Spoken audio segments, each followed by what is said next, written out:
अस्सलाम वालेकुम, welcome to our channel creative minds media once again. आज हम बात करेंगे फ़लस्तीन की बिगड़ती सूरत हाल और वहाँ पे जो भी इस वक्त सूरत हाल है बहुत ख़राब है। आप सब जानते हैं, उसको अल्फाज में बयान करना जो है वो इंतहाई मुश्किल है। और उसके बारे में आज हम तनवीर ज़मान खान साहब से बात करेंगे। तनवीर साहब, मेरा आपसे ये एक मैं पूछना चाहती हूँ, माशाल्लाह आप बहुत सारे आर्टिकल्स लिख रहे हैं इस पे और आपने वीडियोस भी बनाई हैं और हम उसको फॉलो करते चले आ रहे हैं। आज आप मेरे चैनल क्रिएटिव माइंड्स मीडिया पे मैं ये आपसे पूछना चाहूँगी कि आपकी राय में क्या सीज़ फायर होगा या नहीं? बहुत मेहरबानी फरजाना साहब। ये जो हुआ है सारा, इस वक्त अमेरिका ने जो एक यूएन के अंदर, आपको पता है रिसेंटली जो एक वहाँ पे करारदाद मंजूर हुई है, उसकी अमेरिका ने, इसराइल वगैरह ने, इन्होंने तो मुखालफत की है। यूरोप के बहुत से ममालिक ने उसमें सिक्योरिटी काउंसिल में राय देने से एब्सटेन किया है, लेकिन उसके बावजूद वो करारदाद मेरा ख्याल है वो अडॉप्ट हो गई है। और उसमें जो है कि इमीडिएट सीज फायर का मुतालबा किया गया है। लेकिन अमेरिका जो है वो इसराइल को ज़ोर दे रहा है कि अब तुम जो है बड़े स्केल पे हमलावरी जो है ना, इसको ज़रा रोक लो और वहाँ पे स्ट्रेटेजिक स्ट्राइक्स करो, ताकि आपको एक जो है ना वो एक लॉन्ग टर्म जंग को चलाने का भी उसमें मिलेगा, और एक सिलसिला सारा जारी रहे, और उसके अंदर जो एक दुनिया की तवज्जो है वो हट जाएगी। ये अमेरिका ने उसको एक एडवाइस किया। आज के वाशिंगटन पोस्ट में ये रिपोर्ट शाया हुई है।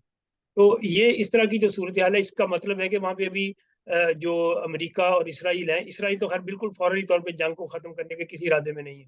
ज़ाहिर है जो बंदा मार रहा है, जो हुँ, अग्रेसर है, उसको तो किसी चीज़ की ऐसी ज़रूरत नहीं होती। और अमेरिका की शय पे और उसकी पुश्तराई पे जो इस वक्त वहाँ पे हो रहा है, उसमें इसराइल किसी चीज़ की परवाह करने के लिए भी तैयार नहीं है। हुँ, तो अगर इसराइल वहाँ पे परवाह नहीं कर रहा, तो ज़ाहिर है उसके अंदर अल्टीमेटली तो फ़लस्तीनियों का खून बह रहा है। वहाँ पे जो जी, चीज़ें हो रही हैं, वो तो फ़लस्तीन की बर्बादी हो रही है। तो उसका फौरी तौर पे तो हल उसका ये है कि उसकी सीज़ किया जाए, ताकि पहले तो जंग रोकी जाए। जो इसराइल हुँ, में गाज़ा के अंदर जो तबाही मचा दी है, वो वेस्ट बैंक की तरफ से शुरू हो गए हैं, और ये जंग जो है वो फैल रही है। और आहिस्ता-आहिस्ता ज़ाहिर है कि फ़लस्तीन की अगर 3 अतराफ में हमला शुरू हो गया, जी, वेस्ट बैंक की तरफ भी, लेबनान की तरफ भी और इधर गाज़ा में भी, तो फिर तो इसके अंदर ज़ाहिर है कि ईरान के और उर्दन के, मिस्र के, इन सब के लिए जो है ना वहाँ पे बहुत सारे खतरात जो हैं वो बढ़ जाएँगे। हुँ, तो हुँ, उसको रोकने के लिए, उस सारी सिलसिले को, असरात को रोकने के लिए ये तो ज़रूरी है कि उसको फौरी तौर पे सीज़ फायर किया जाए। हुँ, लेकिन इसराइल की जो इसमें मैं समझता हूँ जो इस वक़्त फौरी इंटेंशन है, वो तो ये है कि अभी इनके ऊपर दबाव जो है वो जारी रखा जाए, ताकि ये हुँ, जितने ज़्यादा यहाँ से फ़लस्तीनी गाज़ा से निकल सकते हैं, वो ज़्यादा से ज़्यादा यहाँ से निकल जाएँ, और ये इधर-उधर ममालिक में, कोई जॉर्डन में चला जाए या मिस्र में चला जाए, ये वहाँ जाके हुँ, पनाह ले लें, और या वहाँ पे कैंपों में रहें, और ये गाज़ा जो है ये हमारे लिए खाली छोड़ दें। ये जी। क्योंकि इसराइल की तो एक हमेशा से एक स्ट्रैटेजी होती है कि उनको अपनी एक टेरिटरी में एक्सपेंशन का जो है ना वो हमेशा मौका हाथ से नहीं जी, जाने देते, जो कॉलोनियल वो अभी। है ना, सारी स्ट्रैटेजी कॉलोनियल प्लानिंग है कि उसको बढ़ाया, अपनी जगह को कब्ज़ा करें दूसरों की ज़मीन पे। लेकिन मैं ये मतलब समझना चाहती हूँ इस चीज़ को, और आप हमारे व्यूअर्स को भी ये समझाइए कि जब वहाँ पे अब गाज़ा में जिस तरीके से पूरा वाइप आउट कर रहे हैं और वहाँ पे कोई ना तो कोई मतलब वहाँ पे कुछ बचा ही कुछ नहीं है अब तो। यानी बिल्डिंग्स भी तबाह हो गई हैं, खानदानों के खानदान तबाह हो गए हैं, नस्ल-कुशी की जा रही है। तो जो थोड़े बहुत लोग रह गए हैं, जो तो बच के निकल सके हैं या निकल रहे हैं, वो निकल रहे हैं। और ये जब वहाँ रहेगा ही नहीं, तो फिर जंग कैसे नहीं कैसे चलती रहेगी? This is my question. देखिए जब अभी बिल्कुल उसको तबाह बर्बाद कर देंगे, तो फिर क्या रह जाएगा? लैंड कि खाली किसी पे की वो आप किसी कब्ज़ा की करेगा।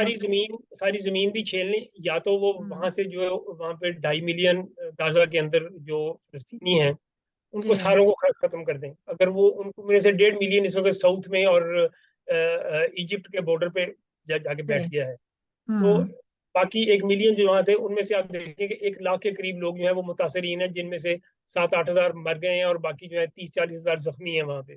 जी। तो ये जो बड़ी स्केल के ऊपर सारी एक वहाँ पे ट्रेजेडी हो रही है, इसके हुँ, नतीजे में ज़ाहिर है कि वहाँ पे आबादी तो अल्टीमेटली फिर कम हो जाएगी ना, जब आपके 1.5 मिलियन लोगों ने आपको अल्टीमेटली जो वहाँ पे जो इजिप्ट की तरफ रास्ता है, या उसको इन्होंने बहुत सारा दबाव डाल के कुछ हिस्से इसके खोले हैं, जहाँ से लोग जो हुँ, है वो एस्केप करके निकलने की कोशिश कर रहे हैं।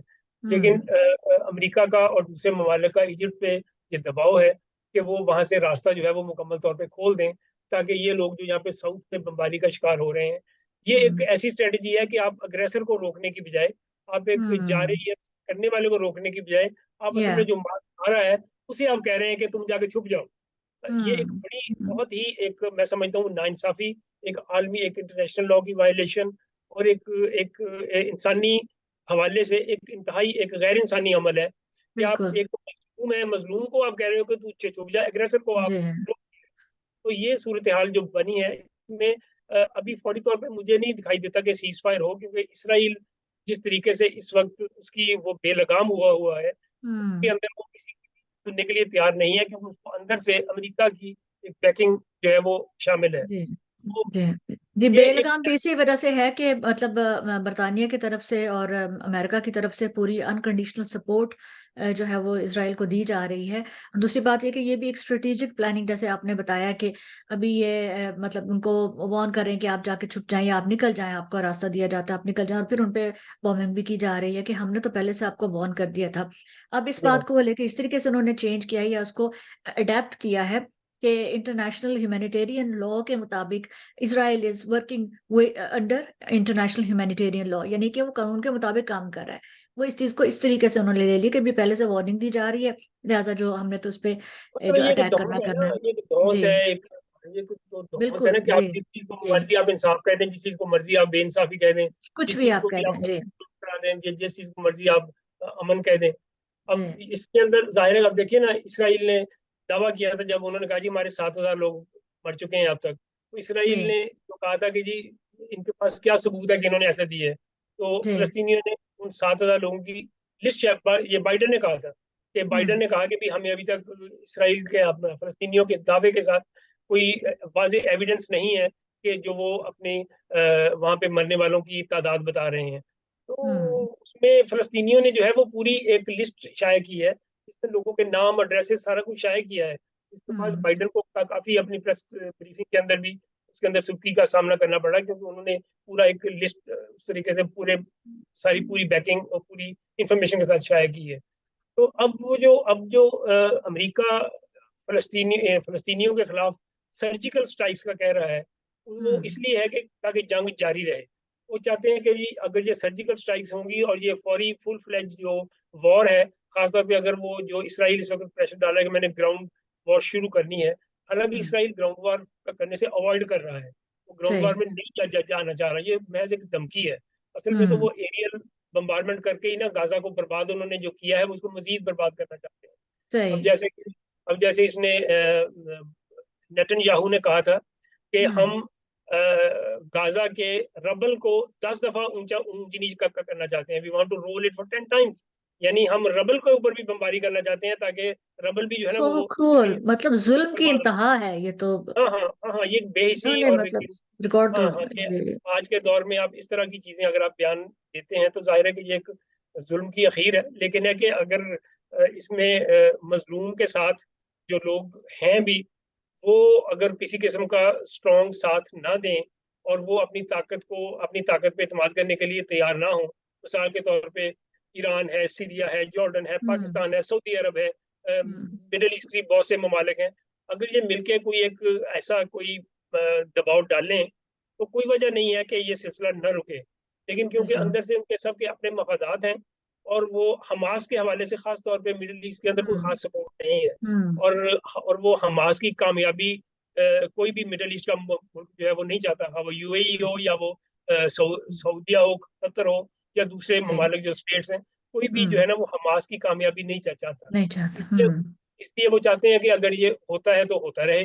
अंदर से तो हम्म। उनकी ये है कि होता रहे, लेकिन जरा अगर जरा रुक जाए, थोड़ा सा इसके अंदर जो नंबर ऑफ कैजुअलिटीज है वो कम हो जाए, तो ठीक है, ये चलता रहेगा।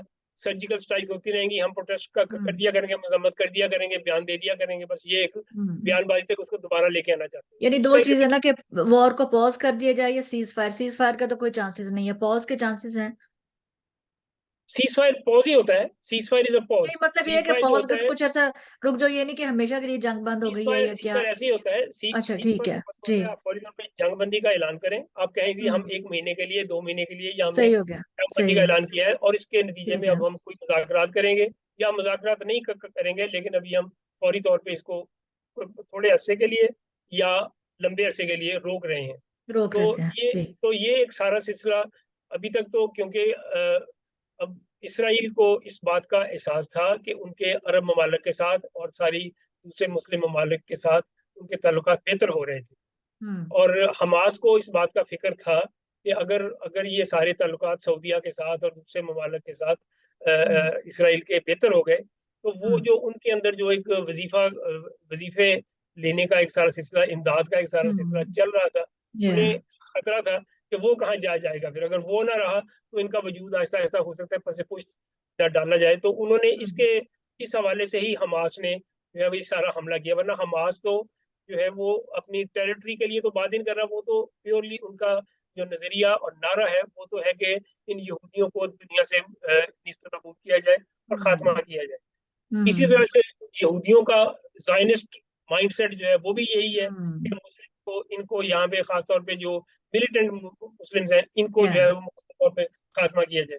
तो जब ये हुँ, आप मज़हबी आइडियोलॉजीज़ लेके आप इस तरह से हुँ, इनको चलाएँगे, ज़ाहिर है उसके नतीजे में फिर अमन तो नहीं हो सकता। अगर दोनों ही एक-दूसरे की कोएक्सिस्टेंस का के लिव एंड लेट लिव के नज़रिए पर नहीं चल रहे और एक-दूसरे हुँ, की एक जो म्यूचुअल एक-दूसरे का जीने के हक को तस्लीम नहीं कर रहे, तो फिर ज़ाहिर है वहाँ पे फिर जंग है, खून-खराबाई है। तो अब फिर उसकी क्रूड फॉर्म ये आ जाती है जो इस वक़्त हो रहा है कि हुँ, वो एक जेनोसाइड की तरफ आ गए हैं। वो एक जी, मुकम्मल तौर पे खात्मे की तरफ है, जो कि एक या और ज़्यादा खतरनाक सूरत-ए-हाल हुँ, पैदा हो गई है। हुँ, अब इसके अंदर हुँ, ये कब रुकेगी, कब इसके अंदर सिलसिला होगा, अभी हुँ, फ़िलहाल तो इसमें कुछ कहना बड़ा मुश्किल कुछ दिखाई कह नहीं देता है सकते। मुझे। तो जो पब्लिक प्रेशर है, इतने सारे जो प्रोटेस्ट हो रहे हैं, यूएस में भी प्रोटेस्ट हो रहे हैं, लंदन में भी हो रहे हैं, मतलब यूके के डिफरेंट सिटीज में हो रहे हैं। आज मैनचेस्टर में बहुत बड़ा प्रोटेस्ट था। तो उसका कोई इम्पैक्ट नहीं होने वाला है? कोई गवर्नमेंट्स जो है वो प्रेशराइज नहीं फील करेंगी कि पब्लिक इस चीज के देखिए, अगेंस्ट है जो और वो जो चाहते हैं कि जो आलमी आलमी इंटरेस्ट है वो उसके उसको 2 तरह से आलमी इंटरेस्ट होता है। एक होता है कि पब्लिक के हवाले से, एक होता है कि हम्म, रियासती इंटरेस्ट। इस हम्म, वक़्त जो है ये जो जारहियत हो रही है, ये रियासती इंटरेस्ट के हवाले से हो रही है। बिल्कुल जी। और हम्म, रियासती इंटरेस्ट जो है उसका अवामी इंटरेस्ट के साथ कोइंसाइड होना ज़रूरी नहीं है। जी। और वो नहीं होता। अब दुनिया भर में बेशुमार ममालिक के अंदर बड़े-बड़े मुज़ाहरे हो रहे हैं। लंदन में आज भी जो बीबीसी ने कहा है वो हाफ़ मिलियन का है। तो वो एक तकरीबन गैदरिंग हुई है जो लोगों ने प्रोटेस्ट किया है, जो कि हम्म, इससे ज़्यादा थी, जो कि इससे जी। बहुत ज़्यादा थी, क्योंकि ये हम्म, तकरीबन हाफ़ या 1/3 बताते हैं। अमूमन हम्म। जो रियल में होती है इससे बहुत ज़्यादा होती है। वो तो मीडिया पे ये इतना नहीं वो दिखाना चाहते। जी। मीडिया दिखाता भी नहीं है। हम्म, मीडिया में तो बहुत सारी चीज़ों पे पाबंदी लगाई है उन्होंने, ख़ास तौर पे बिल्कुल। पैलेस्टाइन का। जी। आप देखें ना, अब आप कोई यहाँ पे पोस्ट लगाएँ, आप उसके अंदर पैलेस्टाइन, इज़राइल नाम लिखें, आपकी पोस्ट हम्म, फ़ौरन पे रिमूव हो जाती है। तो वो तो वहाँ वहाँ तो एक ऑटो सेंसर वहाँ पे लगा दिया गया है। जी, उन्होंने जी, बिल्कुल, बिल्कुल, या बिल्कुल। तो इन चीज़ों से जब आपको पाबंदी लगा दी है इंटरनेशनली, जी। तो एक इंटरनेशनल एक सेंसर है लोगों के ऊपर, तो हुँ, आप फिर जब सारी दुनिया की आवाज़ बंद की है, उसके बाद आपको ज़ुल्म करने का अगर दिल चाह रहा है, तो आप कर रहे हैं, आप पे शौक चढ़ा हुआ है या कि इनको ख़त्म करना है। ये एक नस्ल-कुशी का एक ये पुराना एक जी, माइंडसेट है कि आप लोगों को माइंडसेट है। हुँ, ख़त्म करें। और वो जैसे हिटलर ने ज्यूज़ के साथ हुँ, इस तरह का सिलसिला किया था, या कम्युनिस्टों के साथ किया था। हुँ, कम्युनिस्टों के साथ भी इसी तरह से किया था और कि इनको मुकम्मल तौर पे इनका खात्मा किया जाए। या तो इसी तरह से ये अब ज्यूज़ जो हैं वो एक तरह से उन्होंने बहुत सारे ज्यूज़ ने कहा भी है इस बात का कि वो अपना एक तारीखी इंतकाम भी ले रहे हैं। अब वो हुँ, तारीखी इंतकाम जो है वो असल में तो अगर यहूदियत और ईसाइयत को देखा जाए तो असल इंतकाम तो तारीखी तौर पे तो उनका आपस में है। मुस्लिम्स तो उसके हुँ, अंदर बाद में आते हैं। लेकिन है कि जी, उन दोनों ने आपस में इत्तेहाद करके इस वक़्त एक कमज़ोर को जो है वो हुँ, मारना शुरू किया है और बाकी हुँ, सारी दुनिया तमाशाई है, वो देख रही है इस सारे ज़ुल्म को होते हुए। और किसी किस्म की एक कोई जो ताकतवर आवाज़ होती है, वो तो हमें क कहीं से नहीं दिखाई दे रही। हल्के-फुल्के बयान आते हैं, सऊदी अरब से आ जाए कि जी वो क्या कहते हैं जी, उनको इमदाद दी जाए, जो जो ज़ख्मी हैं उनके लिए ह्यूमैनिटेरियन। ह्यूमैनिटेरियन हेल्प तो बाद की बात है, असल बात तो है कि फौरी जंग बंदी का प्रेशर बढ़ाया जाए। कि ये बिल्कुल, बिल्कुल। कम जी। ये ब अच्छा, दूसरी एक बात बड़ी क्विकली बिकॉज़ हमारा प्रोग्राम ज़ाहिर है कि थोड़ा शॉर्ट होता है इसका टाइम। आज थोड़ा-सा मैं ये भी इसमें ऐड करना चाहूँगी कि जो यूके की जो पॉलिटिक्स है, जिस तरीके से कि यहाँ की गवर्नमेंट जो है वो पूरी बैकिंग कर रही है, सपोर्ट कर रही है। ऋषि सुनक ने कहा कि जो Israel has got all the rights to defend itself, ये सब की यही बयानिया इनका नैरेटिव आ रहा है। और फिर उसके साथ-साथ जो लेबर पार्टी है, जिसमें कि मुस्लिम जो वोटर्स की तादाद बहुत ज़्यादा है, मुस्लिम उसमें काफ़ी ज़्यादा उनकी रिप्रेजेंटेशन है लेबर पार्टी में। दे आर ऑल्सो डिसअपॉइंटेड कि जो उनके जो लीडर हैं सर कीयर स्टारमर, उन्होंने भी इसी पॉलिसी जो एक नेशनल उसके साथ उनका जो एक स्टैंस है, वो उसी को उन्होंने अपनाया है और उसी के साथ चल रहे हैं, और जिसका कि काफ़ी ज़्यादा रिएक्शन देखने में आ रहा है। कुछ जो मेंबर्स थे उन्होंने अब अपनी मेंबरशिप कैंसिल कर दी है, और कई जो काउंसलर्स हैं उन्होंने अपनी रिज़ाइन कर दी है अपनी जॉब से, यानी कि दे आर सो अपसेट, यानी जिन काउंसलर्स की मैं बात कर रही हूँ, मुस्लिम काउंसलर्स की बात कर रही हूँ। क्योंकि ये लगता है कि ये एक जो फैसला बिल्कुल मुस्लिम उम्मा के खिलाफ है, और इसकी वजह से यूके में इस्लामोफोबिया भी बहुत ज़्यादा फैल रहा है, यानी कि जो भी ये वॉर की जो कॉन्फ्लिक्ट जिस के ज़्यादा हुई है, और एज ए रिएक्शन यहाँ पे भी अटैक्स हो रहे हैं, मतलब ये रिलीजन के हिसाब से अटैक्स हो रहे हैं कि इस तरीके से। तो आप ये बताएं कि ये पॉलिटिक्स का अब इसका क्या होने वाला है, बिकॉज आप भी तजिया लिखते रहे हैं, मैंने भी कुछ ना कुछ इस बारे में अपना इनपुट देती रही हूँ, मैं साथ साथ सोशल मीडिया पे और हर जगह पे जहाँ पे मैं कॉलम्स लिखती हूँ, कि हमारा ये ख्याल था कि नेक्स्ट जो जनरल इलेक्शन होंगे उसमें लेबर पार्टी के काफ़ी फेयर चांसेस हैं, बिकॉज जो टोरी पार्टी ने काफ़ी जो मिस्टेक्स की, ये ब्रेक्जिट के हवाले से, कॉस्ट ऑफ लिविंग क्राइसिस, ये जो इंटरेस्ट रेट ज़्यादा की है, तो उसकी वजह से इनकी फेवरेबल चांसेस थे इलेक्शन में आने के। लेकिन अब जो सर कियर स्टामर ने जो स्टेटमेंट दी है, जो वो पॉलिसी लेकर चल रहे हैं फलस्तीन के हवाले से, उससे नहीं लगता कि लेबर का कोई ऐसा चांस होगा। तो आपका क्या ख्याल है इस बारे में? देखिए, जो एक पावर पॉलिटिक्स होती है उसके अपने लवाजमात और तकाजे होते हैं। जी। आप अमेरिका में देखें कि जब हम्म। अमेरिका के इलेक्शन होते हैं, कोई प्रेसिडेंट भी वहां पे जिसका माइंड एक एंटी सेमेटिक हो, वो हम्म। जीतना तो दूर दूर की बात है, वो इलेक्शन में अपीयर ही नहीं हो सकता। अमेरिका की हम्म। सूरत हाल ये है। हम्म। यूरोप के अंदर भी सूरत हाल ऐसी है। हम्म। बरतानिया के अंदर भी सूरत हाल ऐसी है कि यहाँ पे हम्म। आपको जो एक ज्यूज की इसराइल के अंदर या कहीं भी कोई अगर कोई ज्यादती भी करें, आप उनके खिलाफ आवाज नहीं उठाते, क्योंकि उनका जो दुनिया की इकोनॉमी है उसके ऊपर इस किस्म का होल्ड है कि उसमें कोई भी जो पावर में आना चाहता है वो उनकी मुखालफत मोल नहीं लेता। हम्म। इस तरीके से आप पाकिस्तान में देखें, पाकिस्तान में कोई सियासी जमात एस्टेब्लिशमेंट की खुशनुदी के बगैर इक़्तिदार में नहीं आ सकती। एक हम्म। एस्टेब्लिशमेंट का एक अपना एक जो है उसके उसकी खुशनुदी के बगैर नहीं आ सकती। यानी जी। हाँ, एस्टेब्लिशमेंट ने जितना मर्जी वहां पे सिलसिला कोई खराबी की हो, एंटी हम्म। पीपल काम किए हों, लेकिन आपको उनकी खुशनुदी हासिल करनी, उनका आशीर्वाद, उनका दस्त शफकत आपके सर पे होना बड़ा जरूरी। इसी तरह से अमेरिका, बरतानिया और यूरोप में है कि यहाँ हम्म। पे भी एक जो एक यहूदियत का एक सारा और जायनिज्म का जो एक एग्रेसिव हम्म। एटीट्यूड है टुवर्ड्स ऑल द गवर्नमेंट्स, जी। उसके अंदर इनकी मुखालफत के साथ को कोई भी जो है उसका पावर पॉलिटिक्स के अंदर रहना टिकना बड़ा मुश्किल है। यही हम्म। वजह है कि लेबर पार्टी भी अगर उसने पावर पॉलिटिक्स का करनी है तो कम से कम एक इस इशू के ऊपर आप उनसे ये तो न रखें कि वो प्रो पैलेस्टाइन और प्रो वो सारा सिलसिला कर हम्म। लेंगे। ये हम्म। मुमकिन नहीं है उनके लिए, क्योंकि वो फिर जो है उनकी मुखालफत जिस तरीके से होगी, उनका फिर वो पावर पॉलिटिक्स के अंदर एक डेमोक्रेटिक हम्म। हवाले से अपना अससूख भी कायम रखना बड़ा मुश्किल होगा। हम्म। अब बात है कि लेबर पार्टी जो है उसकी एक पॉपुलैरिटी या इस वक्त क्योंकि पिछली 3 टर्म से कंजर्वेटिव मुसलसल इकतदार में हैं और अब या। वो काफी चीजों में बेनकाब भी हो गए हैं, इस हम्म। हवाले से लोग उनको तो वोट नहीं देंगे। जो हम्म। मुस्लिम्स हैं वो पूरी बरतानिया के अंदर मुस्लिम्स की आबादी टोटल जो है वो 4% है। हम्म। अच्छा, अब एक 4% आबादी को आप कहेंगे ये फैसला कौन होगी, ऐसा नहीं है। ये एक जी। अल्टीमेटली फैसला कौन चीजें हैं। अब 4% हम्म। के अंदर भी सारे के सारे लोग वो नहीं है जो कि इस वक्त जो फलस्तीन के लेबर हवाले से पार्टी, उनकी या राय वही सही है। हो। ठीक है ना? हम्म। तो इस हवाले से जो है वो एक अलबत्ता क्योंकि ये एक बड़ा इनका मुतहर्रिक रोल है, उस वाले से हम्म। इनकी आवाज तो बहुत दिखाई देती है मुसलमानों की हम्म। ब्रिटिश हम्म। पॉलिटिक्स में।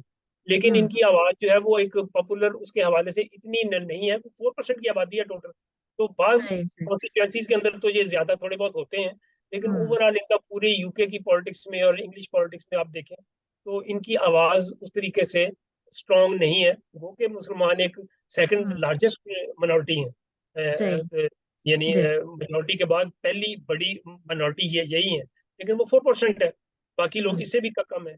तो इसलिए सही। इनका जो है वो अगर उस वाले से कहें कि जी इनके इधर उधर होने से कोई पावर बैलेंस शेक हो जाता है, ऐसा नहीं है। उससे कोई फर्क नहीं पड़ने वाला। उससे उससे कुछ ज्यादा फर्क नहीं पड़ता, बात ज्यादा फर्क नहीं कॉन्स्टिट्यूशन के पड़ेगा। अंदर पड़ेगा लेकिन कुछ ज्यादा फर्क हम्म। नहीं।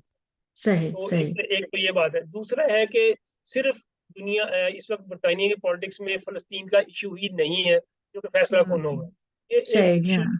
तो कोई बुनियादी इशू नहीं है। बुनियादी इशू हम्म लोगों की इकोनॉमी है। बुनियादी हम्म इशू जो यहाँ पे, जो आपने पहले जिसका जिक्र किया कि यहाँ की जो बिगड़ती हुई इकोनॉमिक सूरत हाल है, उसके अंदर जो ब्रेग्जिट के हवाले से असरात आए, फिर उसके बाद हम्म, इन्होंने इनके जो थोड़े बहुत यूक्रेन की वॉर के हवाले से आए, जी। ये जो असरात है, फिर इनकी अपनी गलत पॉलिसीज की वजह से जो आए, उसकी वजह हम्म से लोग इस वक्त टोरियों को बर्दाश्त करने के लिए तैयार नहीं है।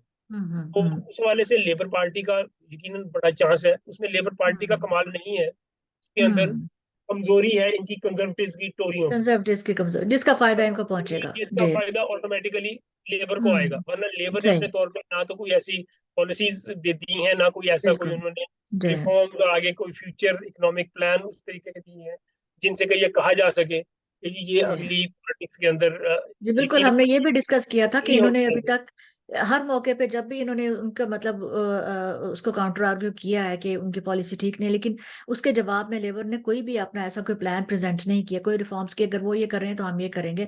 सो कोई ऐसा प्लान को मतलब प्रॉपर कोई ऑथेंटिक प्लान उनकी तरफ से सामने हो नहीं नहीं आया। सकता, हो नहीं सकता। हाँ देखिए ना, जी। जब वो जी। जेमी कोर्बन की क्यादत में पार्टी चल रही थी, उसने कुछ चीजों को अल्टरनेटिव दिया था। जी। उसके ऊपर यहाँ का जो सरमायादार टोला था, वो सारे का सारा, और जो एक वो सारे का सारा इकट्ठा हो गया, और हम्म उन्होंने उसके ऊपर एंटी सेमेटिक इल्जाम भी लगा दिए और लेबर पार्टी को हम्म कॉर्नर किया। जी। अल्टीमेटली उन्होंने जेमी कोर्बन को हम्म अपने ओहदे से हटा के सांस लिया। तो सही, वो बिल्कुल एक ऐसे। अल्टरनेटिव दे रहा था, जो कि फ्यूचर का, जो कि बरतानिया का मैं समझता हूँ एक फ्यूचर हो हम्म सकता था। लेकिन हम्म इन्होंने फिर उसको हटाते ही उसके बाद से जिस तरीके से यहाँ के प्राइवेटाइजेशन हर चीज में होती है, और यहाँ पे चंद यस। कंपनियां जो है वो हर चीज की बेनिफिशियरी हैं, तो वो एक हम्म पॉलिसी जो है वो चलती रहती है यहाँ पे। और उससे हम्म अगर आप कहें कि ये कोई इनराफ का करेंगे, तो ये इनके, ये मौजूदा लेबर पार्टी जो है, ये ये भी काफी हद तक कंजर्वेटिव पॉलिटिक्स और उस लाइन को ये वहां पे टच कर इस रही पे होती है, ये बिल्कुल बिल्कुल जी। जिससे कि जिससे कि एक अल्टरनेटिव जो वहां पे मौजूद हो सकता है, वो हम्म अल्टरनेटिव सामने नहीं आता। तो सामने नहीं आया, सही। ये या काफी सिमिलैरिटीज हैं उनकी जो पॉलिसीज में और उनके बिहेवियर में जो है ना, specially with the new leadership जो सर कीयर स्टार्मर की है, तो कोई इतना खास बहुत उसमें ज्यादा, फर्क क्योंकि नहीं है। क्योंकि ज़ाहिर है जी। दोनों ही, क्योंकि अमेरिका के दोनों जी ही अमेरिका की खूबसूरती के हवाले से चल रहे होते हैं। तो वो बिल्कुल। फिर जाहिर है कि पॉलिसीज, अमेरिका की पॉलिसी अगर आपने चलानी है, तो आप हम्म जरा से कम अमेरिकी हो सकते हैं या आप ज्यादा अमेरिकी हो सकते हैं, आप सही, लेकिन हैं आप अमेरिकी, वो बिल्कुल पॉलिसी सही। वाले। तो ये है। तो आपको क्या लगता है कि अभी ये मतलब अगर लेबर तो उसका चांस कम है, ठीक है, कंजर्वेटिव ही दोबारा से इलेक्शन में आएंगे? इस बात को हम सम अप करते हैं इसके बाद अपने प्रोग्राम को। नहीं, मेरा ख्याल है लेबर लेबर का जीतने का चांस बहुत ज्यादा है। लेबर, अभी स्टिल बहुत ज्यादा है, यानी कि आपने जैसे अभी बताया भी कि ज्यादा है जी, ठीक लेबर है। का अभी भी सही। ज्यादा हम्म, सही सही। चलो, बहुत शुक्रिया, बहुत बहुत शुक्रिया आपके वक्त का और हमारे साथ रहने के लिए और हमारे व्यूअर्स को ये सारी आगाही और अवेयरनेस देने के लिए। And thank you so much Tanveer साहब, and thanks to all the viewers. और होपफुली कि आप लोगों ने इस प्रोग्राम से बहुत आपको फायदा हुआ होगा, मालूमात मिली होंगी।